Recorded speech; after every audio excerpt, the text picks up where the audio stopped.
Hello everyone, today is September 13th, 2015, and this is Overgrowth Weekly 99 with Q&A number 15. My name is Lukas. I'm David Rosen. I am Max. I'm Aubrey, sir. Okay. I am the new one here, so I'm the one who's ruining everything. I am Max Danielson. And New programmer, full-time. Exactly. New full-time programmer. So yeah, Max Danielson. And I'm currently hanging out here. And I'll be going to the US pretty soon, actually. So that's going to be exciting. And you're now doing technical art. Exactly. So I am an intern at Wolfire. I don't think that's properly been announced yet either. So yeah, I'm doing a bunch of technical artist stuff. And for those who don't know exactly what that is like I'm a mix of a programmer and an artist. So I can do programming and I know about art stuff. So I do programming for like particles and I can do tools and materials like and support materials. Shaders. It's basically like art, but more technical. Yeah, he can look at my Got stuff, say it's ugly as fuck, and then I shouldn't swear, right? No, PG-13. Changing the rating on the stream. Yeah, it was like for that 1 second backup. Twitch should have like a dynamic rating system based on what's being said. Yeah. So yeah, we've been hiring a lot of people. You two are the main full-time people. And Micah is part-time programmer in Canada, but he couldn't make it right now because he had Power a blackout. outage. Yeah, actual power outage. Like a few minutes before the stream started, so we'll have to talk to Micah later. And then there's a ton of part-time people. And Jill is still working part-time, sort of taking on like a producer role at this point, keeping track of everyone and all the scheduling. And we have two modders who've joined basically somewhere between part-time and full-time, working on level design, which is Akazi, Josh Goheen, and Mark Stockton. And they're helping test out new arena levels. We also have Keith Nimitz is helping out with the world building, like organizing the backstory for the world. He's an indie developer who's made some games like 7 Grand Steps and Dangerous High School Girls in Trouble. And he's really good just at narrative in general. So I thought he would be a good fit. Yeah, Keith really seems to be on board with the whole Overgrowth world, and I have a lot of confidence in his ability to execute kind of the vision that we originally had for like the environment. We like a lot of the same stuff, so he totally gets kind of he gets like the touchstone kind of media that influenced a lot of the look and feel of Overgrowth. That's really nice. So yeah, when I started here, it was like I was used to it just being David and Aubrey pretty much. So when I got in and I saw that there were so many people around, I got sort of surprised. Do you know, David, how many people are working on the game right now? Well, there's kind of a lot of people. If you count everyone who's part-time in any degree, there's probably about 20. Because like Anton does music. He's mostly working on his own professional work, but he's doing music. And Tapio, Leo Conan, is doing sound effects whenever we send him a list, which is occasionally. And then there's the original Wolfire team, like Jeff and John are still involved to some degree. And we still... And like Eric is a accountant, he handles financial and legal matters along with John. It's kind of hard to keep track, which is part of why Jill is helping with that. We maintain a spreadsheet of what everyone is doing at any given time. Mm-hmm. And there's some volunteers from the community, like Michael Cohen is helping maintain the Linux port. Because he kept on reporting so many bugs to me that I didn't really know what to do about. But he's kind of an expert on Linux and is a professional engineer, so he's helping. That's nice. So, like, there are a bunch of people that have been hired. Mhm. Are there any more people that you're looking to hire for certain roles? Yeah, like right now I'm looking at different art roles that might be useful. I'm trying to find some more specialists so that Aubrey doesn't have to do all the things that he doesn't find as fun. Like spending a whole month on one character or things like that. Yeah, the reality is I'm better at prototyping than I am at like art production, I think. And to hit a certain level of quality, it just takes more time, and I kind of like lose focus if I have to work on a single art asset for very long. So I excel at more like stuff like in Receiver or the Jam projects, I think. And I'm been kind of like testing out different art pipelines recently, which I find really gratifying. So And there are also other roles that might be useful, but I'm not sure exactly how it would work. Like it'd be nice to find someone who can help write blog posts, like Blackavar from the community is always poking me about, or to help make alpha videos, because that takes me usually like a whole day, and it'd be nice to have a whole day of extra like engine dev work if someone else could handle that. Mm-hmm. yeah, some kind of video production guy would be pretty awesome, and blog dude.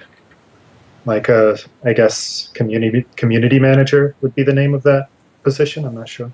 Like what John used to be. Yeah, basically Yeah. just John. Just John. So I'm just trying to like invest everything back into the project, because like worst case scenario, I lose all my money, but as an engineer in the Bay Area, like I could make it again and try again in a couple of years after working on Google for a couple of years to save up again. So it's not really, there's no sense in being conservative here, I think, in any sense of the word. So hopefully this game can get finished at some point. It's been in production for a long time now, like 7 years or something or more. Yeah, but I think this is going to help a lot. I think so too. Well, I'm dedicated to speed it up.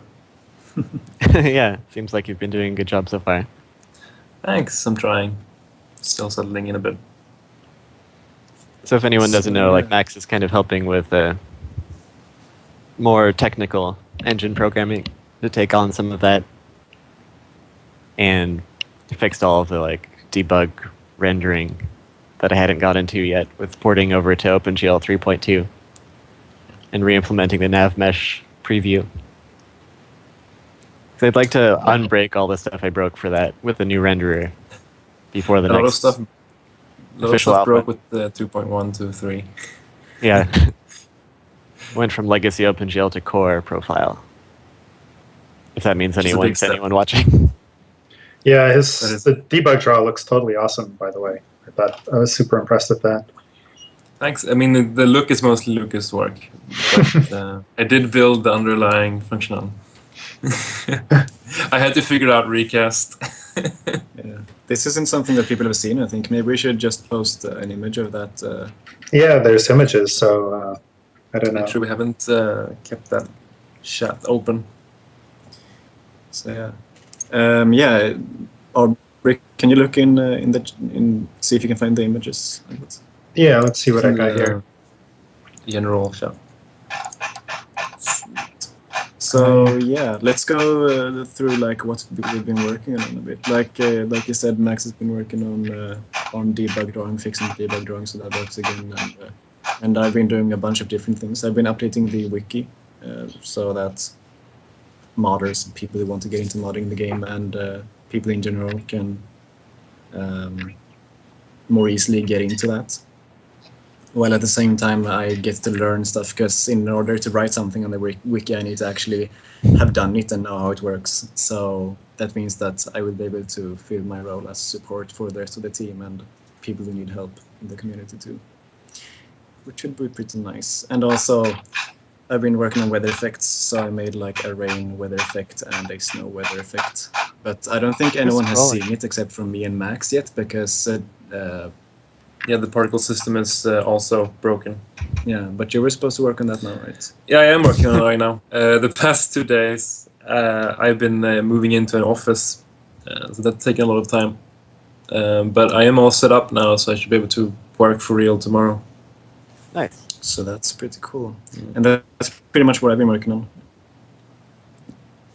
And we started another build on Steam. So now we have 3 branches. We have the like official public alpha, and then we have advanced testing, which is basically the official public alpha, but like 1 week in advance, so we can test if there's anything, if we broke anything too important. And now we have a internal testing build, which is actually public also, but it's what we use for any non-programmers in the company who don't want to have to compile it from Git every time they want to update it. But anyone out there who's interested in trying unstable builds can try that. And there's a new one up now that's like a few months ahead of the current public alpha. Mm-hmm. I'm not- Unstable and very noisy. I'm not exactly sure the best way to show these images on the stream, but maybe I can just grab my phone and take a photo of it and hold it up to the camera or something. Is it possible for you to just upload them to some website and paste it in the chat or something? Maybe. Maybe.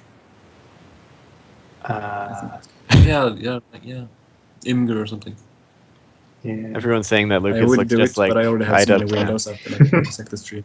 We need to get you both on to compare. What did you say, David? Everyone's saying that you look like IDubbbz with your new haircut. Me or Lucas? Me, Lukas. probably. Lucas, probably, yeah. You look more like Aubrey.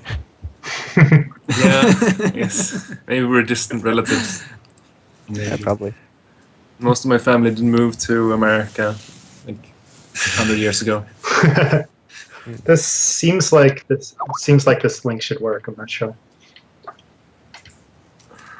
Let's see. Okay, let's see. I'm gonna push to the logo. Push the thing. Does work, but it's kind of small. Oh. Thank you so much. Actually, what I'm gonna do is just find the image of it on my computer and upload it somewhere. So let me turn on so people can see what's going on again. Boom. So David, what have you been working on? I've been a little bit distracted trying to get everything set up, new people, but I've been continuing to work on the renderer, and so I'm kind of updating it to a clustered shading model, which is like what they've used in Just Cause 3. I think it's a new one, which should make it faster and also add support for multiple light sources and integrate that with the tetrahedral mesh global illumination. So basically it should just look way better, because the original engine basically only works, the lighting only looks correct in the open landscapes with kind of sparse objects. So I'm trying to update it now so that like arenas can have really interesting lighting and shadows and reflections. And that'll help kind of bring the rendering back up to modern standards, or maybe a little bit past current modern standards, so that it'll still be up to date when the game's actually done. Yes. All right. Whoa. I have. This is my setup right now. I'm showing the image right now. Here we go. Here we go. Here we go. So that's the stippling. So the difference from the previous version is that you can see how close or far away something is pretty much more clearly. So the further away something is, the more opaque it is. And so with the geometry, it looks like this. So the blue stuff here is the nav mesh used by the AI to figure out where they can walk and where not walk. Yeah. So that's that. For showing stuff off, we can show this off too. This is one of the things I was working on. Oop. Thanks. Oh yeah.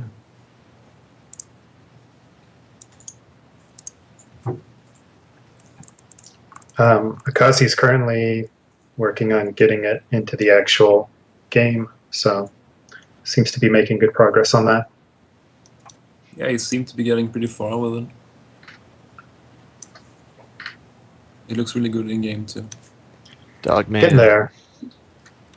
We want to bring in some of the characters from the comics so that we know how they look in game. So I'd like a lot of them to kind of make a cameo, even if they're not like main characters in the game. Just tie everything together. Yeah, I was testing some other techniques too. This has a lot more mesh density than previous characters, and a totally manual retopo, which I haven't done on a character recently.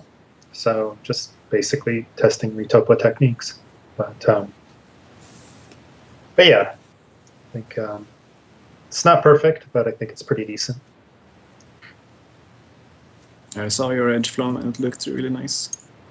Yeah, it could be better, but I think it's good enough. Like it on the actual character in game, the deformation on the cloth is a little bit weird, but it's I guess it's to be expected to some extent. Yes. So we've been sort of talking about what we've been working on that are here, but what have the other team members been working on that we can be expected to see in the next alpha? Well, Micah is working on the arena logic. So, like, our first step in expanding the gameplay of the game is to take the arena into more of an actual game mode. So it's not just the one arena, but you're going between different arenas and there's more progression, more variety. So he's working on the gameplay logic for that using the scripting layer and making tools that modders can use to better set up new arenas, like set up all the spawn points and game types. And Josh and Mark are both working on the actual arena levels themselves to test out different layouts and different looks. I asked them to start out with kind of pretty rough visuals so we could just get a general idea of the layout and the color scheme, and then we can go over later with professional environment artists to detail it out. Just so we don't get that first and kind of crystallize it in place if we want to make a big change later. Do you think we're gonna have those arenas in the next release, or will they be later on? I think we'll have the rough versions in. They won't be all detailed and shiny yet, but I think they'll be in. Great. Yeah. Is there anything else? Anything we have missed that that's been done that we'll be able to see? Well, I've been working on a lot of graphics changes, which includes like a lower detail shadow method, which kicks up the frame rate a lot on some of my weaker machines, like from 40 to like 200. So in some cases, that could help people a lot if they're having frame rate issues. Nice. How does that work? Like, because I know you had static shadows before, baked shadows, but for some reason on some levels on some computers those were slower than the dynamic shadows, which seemed really weird. So what's the new technique? So the issue with baked shadows is now you have another texture layer that you have to deal with for every object in the scene. So there could be a lot of texture swaps you have to do. But with the static shadows, or with the dynamic shadows, you have depth maps. So every object in the scene shares the same cascading depth map that it uses to look up if it's in shadow or not. And the current change I made for like a low detail depth map, it just creates one giant depth map for the whole level when the level starts up. And then everything can look up into that. But it's not updated every frame. So, because most of the level is static anyway. So that makes it a lot faster. Because it doesn't have to change render state between objects. And it also doesn't have to update the dynamic shadow map every frame. So it's kind of the fastest of both worlds. Cool. And you've been working on the global illumination, but we talked about that before too. So in the next alpha, I guess people will be able to be playing the new arenas and all of the other stuff. They'll be see the weather effects, the debug drawing will be working, and so on. So that should be pretty cool. And also the arena stuff, of course, Yeah. that Mike has spoken on. So it should be a pretty big update. Do we have any idea when it's gonna be released? Kind of a rough idea, but I think within like 2 or 3 weeks Mm-hmm. should be the actual alpha. But there will be advanced testing and internal testing builds before then for anyone who wants to get a sneak preview or help report bugs so that the actual alpha actually works. Sweet. And you get to those if you don't know. You just get the Steam version, and then you right-click the game in Steam and go to Properties, and then Betas, and you can choose which version you want to be on there. Mm-hmm. So yeah, I think that's pretty much all of the stuff that we wanted to go through that wasn't like questions from the community. Yeah, I want to do a blog post soon explaining just what's been going on. Like how we spent kind of a month testing out Unreal Engine 4, and then we did our game jam for the Jam for Leela event, and then testing out all sorts of different things until now, just to show people that we've been doing things and haven't just been sitting around. Cool.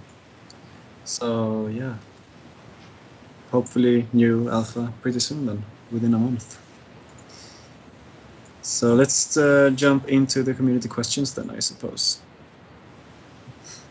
We have a question from Rodeja25 who asks, I've been playing receiver a lot lately, and I can't stand it that when I shoot a flying drone and I shoot it pointing at a weak point, that it just continues to fly to me and barbecue me to my death. Have you thought of being able to destroy a turret/drone's frame or damage it to a certain level that it can't fly or operate anymore? That would be cool. Bits and pieces flying all over the place using the Glock 17 with its illegal automatic mod. The reality is that the drones are actually really stable. They have, because of the counter-rotating blades, the centrifugal force is going to hold it really steady even after you shoot 3 or 4 blades off of it. So the idea that you could shoot it enough to with a Glock to actually impact its ability to fly, I mean, it's theoretically possible, but it's not likely. Yeah, there's always the question of realism versus gameplay, and in real life, I think a pistol will not necessarily do much against these kinds of drones, which was something I was trying to stimulate. Because robots are basically just like a metal shell with little components bolted on inside, and if you don't hit the components, you're just going to make a hole in their shell, which will make it look funny or be less waterproof. But it's not going to just stop it. I did try and make the drones a bit easier by just every time you hit them, there is a random chance that you'll kill the drone even if you don't hit a vital thing, just because it can be really frustrating otherwise. But if we do a sequel to Receiver, I would like to have more enemies, some variety of enemies that are much easier to destroy, like balloon drones or other things that are more easily disabled by a single shot. In real life, a turbine on a jet engine has a bunch of blades in it too, right? But it can suck a bird inside and have basically the engine can be 50 or 60% compromised, and it will still work. It'll work at reduced capacity, but it doesn't shake itself apart because the blades are rotating so fast that it still operates. So it's interesting. We have a question from Kibau, going back to Overgrowth from Receiver. He asks, will this game feature motorcycles and UZIs? Or UZIs, I suppose. I think that would be more like a low-light combat kind of thing. If I read it... Sorry. I'd be surprised if nobody makes a mod along those lines. But I don't think motorcycles and UZIs will feature prominently in our storyline. Maybe they would be just mentioned or something. Just Maybe like a briefly. drawing on the cave wall. Ooh. See. Are we establishing a new story point here? Like it's a post-apocalyptic world? At the start of every mission, there'd be like, wow, that was some really awesome motorcycle racing you did over here. You're like, I know, isn't my motorcycle awesome? Okay, let's go beat some guys up. It's like a crater and a wheel sticking up. After they beat up the guys, it's like, okay, let's get back to the motorcycles. But you never see the motorcycles, so Yeah, that would be pretty neat. He writes, or they write, to keep it serious, what story type will Overgrowth use? Road movies like Mad Max or Western like Inglourious Bastards by Quentin Tarantino? Maybe both. Maybe a old Japanese samurai story, which basically is a Western. Chinese Bruce Lee movies are cool too. yeah, So, it's kind of the direction, right? Like, I think that definitely kung fu movies, samurai movies, like Conan style movies, a little bit westerns, but like the westerns, like it's true that they basically like borrow the same storyline from samurai movies. So yeah, I think that's more or less it. Yeah, my writing style for game stories is where you figure out like what really cool gameplay scene you want, or what gameplay scenes you want, and then you kind of work backwards from that and figure out like why that would make sense. And I think that tends to be how a lot of these movies are made too. So we'll probably have a story along those lines. nice. So, next question is from Revolver Phone. Nice nickname right there. They write, would you ever consider hiring voice actors in the near future to voice characters in Overgrowth's campaign, or are you primarily focused on using text in your cutscenes? One thing I really like about text is that the users can control exactly how fast they want to go through the dialogue without having to actually skip it or like fast forward so they sound like chipmunks. So you can just, if you read really fast or you're sort of interested in the story, you can just click, click, click, click. And if you read slower or you really want to like analyze every word, you can take it slower. So the inspiration, I guess, the biggest one is like the Phoenix Wright series and how they present their dialogue. Our dialogue is going to be a lot less wordy than theirs, but I like that general presentation. The other advantage is that modders can much more easily make their own campaigns that are at the same quality level as our official ones, but it'd be much harder for them to actually hire professional voice actors. Though we certainly could. Like, voice actors are not very expensive anymore, especially since they're getting kind of commoditized with websites like voices.com or voice123. So it's definitely an option. Mm. Okay, so we have a question from chat right here. 74bit asks, was there ever a compromise found for rats due to their shorter jump height? Well, we haven't actually implemented the different race abilities yet properly. So rats are definitely going to have various advantages.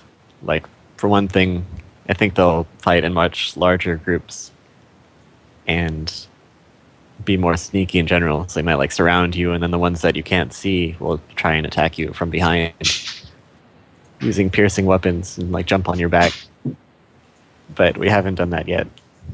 And they're also small and they like camouflage, like we showed in one video. So they'll be harder to spot. It's hard to really commit to anything because then if we don't have it, we'll get yelled at. But one idea I really like is if they're in camouflage and they could like hide and look like a bush, but they only move when you're not looking at them. So then you could look around and you try and remember what the scenery looked like last time you saw it and figure out where they might be. Yeah.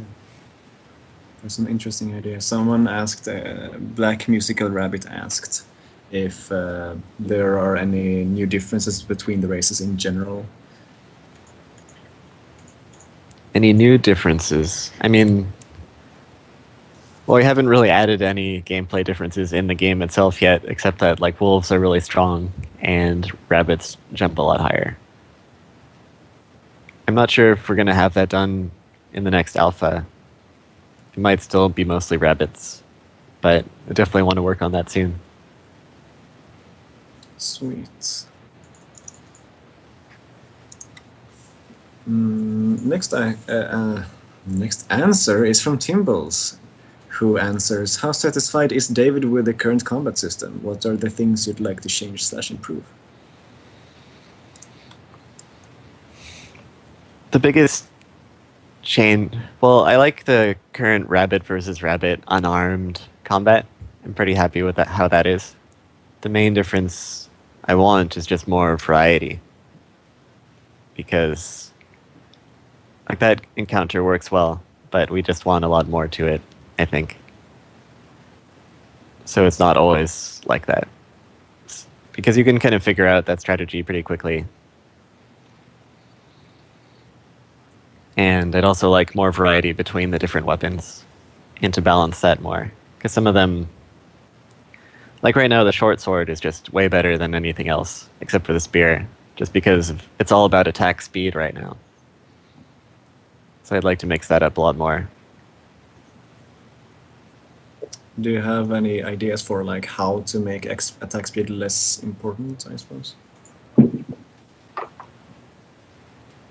Well, we'd have to just figure out advantages for other traits. Like maybe the really heavy sword can't be parried by lighter weapons. Or maybe if it can once and then the weapon breaks and you can't use it again. So you just need corresponding advantages. Yeah. Or like the knife can attack really fast, but it can't interrupt other attacks. So you could have more trade-offs along those lines. Exactly. All right. So we have another question here. Let's see. So Glade on the forum asks, can we expect a clear roadmap/checklist or an announcement of things needing to be done? I love watching this game progress, but I don't tend to buy any development game if there is no clearly laid out plan. Will you be making more art asset overviews or comics? Well, comics are up to Aubrey, really. I don't currently, like, I sort of started on a comic, but I'm not confident in the story. So I kind of put that on hold. So yeah, I'm not currently planning on another Overgrowth comic at the moment. I suspect that there'll be some art asset overviews, but I don't know if they'll have very much of my art in it since they have so many other people contributing now. So, but that's kind of contingent on getting somebody to make videos. So I think that's the answer for comics and art asset overviews. So in terms of a roadmap, I like to stay pretty flexible, but we kind of have a roadmap for what we're trying to do with the arena. So I'd like to include some of that in an upcoming blog post. But it's more of an open question what we'll do after that. Like the current plan, basically, I wanted to create a skeleton for the arena that has a beginning, middle, and end that we can add things onto. Like there are all these procedural roguelite games that have their own skeleton to them, like Spelunky or FTL or Darkest Dungeon. And you can just add more content to keep making it better and better. So I'd like to get us to that position with the arena, and that's priority number one. Because at that point, people can't say, like, this is a tech demo. They can just say, like, this is a game and I want more content for it. So once we get there, there's a lot of different directions that we can go. And it might not make sense yet to make a concrete plan for that. All right. It's interesting. I like the idea of making something that people can actually see as a finished game. You know what I mean? Me too. Even if it's not a bit finished game, it's still like a finished part of the game. A vertical slice. We talk about that a lot in agile development. You want something deliverable. Deliverable. I don't know about you guys, but when I cut a cake, I do horizontal slices. Well, yeah, I too like I don't know about cakes in America, but here we have often jam and stuff in them. And there's always that one layer that's better than Yeah, you don't Just cut you don't out want the jam. bad stuff. You just cut out the part you want. Yeah. Like the raspberry fillings, you just chop the top off and Yeah. then the bottom. Or Yeah. the custards. Like a Want the custard. frisbee of it. All right. So, same person, Glade, asks, you were making water some time ago. Is that still going to be added? I think it would be cool if rats could swim extremely well, followed by dogs, and the other characters would be better off avoiding it. So, my brother Jeff, if I ever commit to water, he's gonna just like slap me because he really wants me to stay focused on like the core game and get that done before thinking about anything like that. As like a graphics programmer, I'd really like to program in water just because it's fun. I've done that a bunch of times before, and it's always been fun. And it'd be fun to try it now and see like what OpenGL 3.2 can do with different shaders and how I can make it run fast. And that's more possible now that we're getting more people, so that if I spend a week on that, it doesn't mean the game comes out like a whole week later than it would otherwise. But I'm not going to commit to that. Sounds wise. Deldero on the forums asks, since you're focusing on the arena, will you add a 2-player mode for it? I think we'll definitely have a local co-op mode for that. Partly because it's really easy. We basically already have it. We just have to expand the scripting logic a little bit to make it work correctly. And there's like the online mod that Girth and Surak have been working on is really exciting to see how that progresses. Yeah, we could try and allow them to hook into the local co-op, maybe. Like not block them from that. Like, but because we don't wanna focus on making a multiplayer ourselves yet. Yeah, that's another thing. Jeff would do more than slap me if I committed to that. So making a multiplayer mod is different from making it into the game because there are different expectations of how much you work. It's a lot of time and work. And as the engine is constructed right now, it's not really something that you can just slot in there. Yeah, because to do that right, I'd want to spend a lot of time on prediction, and that's sort of an unsolved problem in game development. Like you just have to figure out exactly how you want to hide the lag in each movement that you do, and that's a big task. I guess that's the biggest difference really between it being a mod and not, because if it's in the game, you're expecting it to work like flawlessly. But when it's a mod, because the current multiplayer mod works really well for some things, like you can do races in it and stuff, but it really breaks when you start using weapons or attacking each other, weird things start to happen. So you can expect that with a mod, but that doesn't work for a full game, I suppose.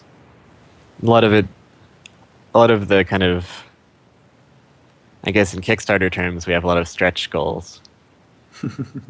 So, like, once we start doing updates again, I expect pre-orders to pick up again, and then it depends on how much they pick up.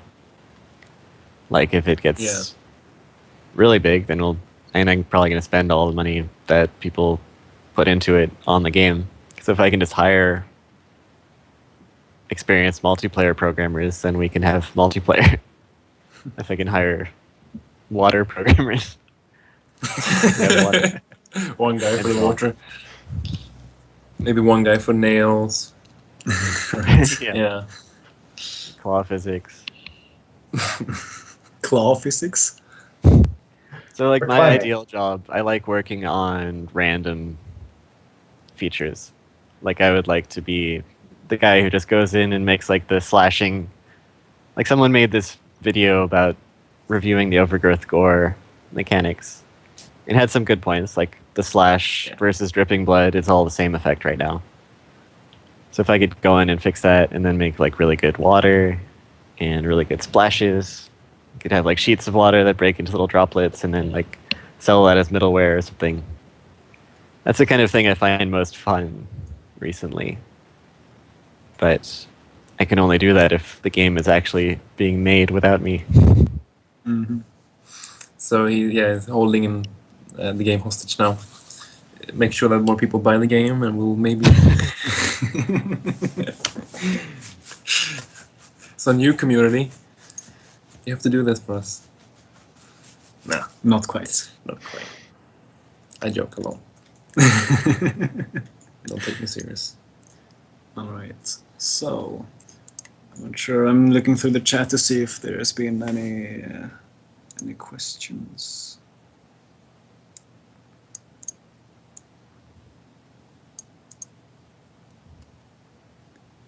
All right. Lots of discussion going on in the chat. Yeah, lots of discussion. So yeah, I think are there any questions that you have spotted, David and Aubrey, that you want to go through, or should we start running it off? Someone was asking about dismemberment, and Oh, yeah? I'd say that's in the stretch goals section. We would need to hire a Yeah. special intestines programmer for that. Yeah, we've got They're very physics. hard to come by. I don't even think they award what's it called, like a masters in testing. Intestine. No, Anyone insane who's now. interested in that should check out the Real Matter demo that we did back in the day with Alec Rivers, which was published in SIGGRAPH, where there was like a zombie, and you could like pull him apart using the soft body fracture physics, And then which I think is cooler than anything that's shipped in a game yet, in terms of dismemberment physics. It's with the little like particles of blood coming out and stuff. It was more about the body itself, so there wasn't any like liquid blood physics. Like you could pull on the two sides of his head, and his head would split right there, and all sorts of So, really so, disgusting. so what about things. like internal texturing? Did you generate geometry and then? There are like particles for the internal texture. So there's Oh. but they were like kind of like blood drops. So like it sort of looked like there was internal volume, but that definitely could have been better. But the it main was thing still was pretty there- cool. You can cut in ways that you can't in any other game. Like you could take their arm and like split it lengthwise if you want, and now they have like two arm bits. Other really gross things like that. So it's I just think the totally one- form. The one game I've heard has it as a ship thing is Metal Gear Solid Revengeance. They That have has slicing. they have a dynamic slicing, but this was more like tearing, dynamic tearing. Yeah, that's So that's you would the step like the character would actually stretch, and then once it reached its stretch limit, it would tear open. It was awesome. Would be really awesome for characters in Overgrowth to like bite and then tear off chunks, and then intestines like fly out. But that's a stretch goal, I Randomly guess. generated like brains and Literally stretching them. Stretch and fracture goal. So You could yeah, also do things like stab into someone and then cut out, and now you have a cut that doesn't go all the way through. So yeah, so it opens up and flaps around. So yeah, if I ever get into the dismemberment tech, it's going to be like the most disgusting thing ever. So you should be careful what you wish for. Yeah. May have to have a setting for that. Yeah. you get nightmares. Yeah, like PG-13, right? That's one of the good things about how we're making games, is that we don't care about ESRB ratings. We're Yeah, not trying we to can get really into like stores. I'm not even under their jurisdiction, so. You have to get like Peggy or something. Yeah, I think Peggy. Exactly. They don't even have an above 16, I think. Not sure. So yeah. If there is not anything else, then let's round it off right here, I suppose. So it's been a lot of sort of a longer episode this time, a bit more casual than it usually is as well.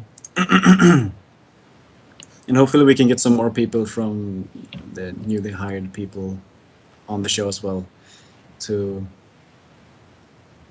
sort of get some new faces in here and get more insight into the development from different areas. So yeah, thanks a lot for watching, everyone, and remember to keep posting your questions in the forums and also your fan art. I'm gonna finish this off with some Fan art watch. post your fan art. Yes. Yeah. I'm gonna try doing it every time now, and also there's going to be a written like summary of this episode along with the blog post for those who don't want to watch all of this but still get the information. So yeah, thank you very much for watching, and we will see you in 2 weeks. Bye. Bye bye. All right.